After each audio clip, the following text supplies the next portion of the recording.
ایک دن آزا شادی کے بعد پہلی بار اپنے بیٹے کے ساتھ اپنی امی کے گھر جاتی ہے۔ اس کی امی اور ابو کہتے ہیں، بیٹی تم ہماری بہت یاد آتی ہو، تم تو شادی کے بعد بھول ہی گئی ہو۔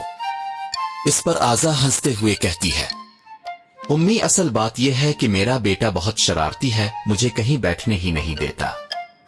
اس پر اس کی امی پیار سے کہتی ہے، بیٹا نانا نانی ہیں، سنبھالنے کے لیے کیوں فکر کرتی ہو؟ آزا ہنستے ہوئے کہتی ہے، اسے میرے علاوہ کوئی نہیں سنبھال سکتا۔ پھر آزا کا بیٹا پورے گھر میں دھمال مچاتا ہے، نانا نانی کو بہت تنگ کرتا ہے اور نانو کی جیب بھی خالی کر دیتا ہے۔ اس طرح رات ہو جاتی ہے۔ آزا کے امی ابو تھکے ہوئے لہجے میں کہتے ہیں، بیٹا آج بہت مزہ آیا، اب گھر کب جانا ہے تمہیں؟ اس پر سب ہنسنے لگتے ہیں۔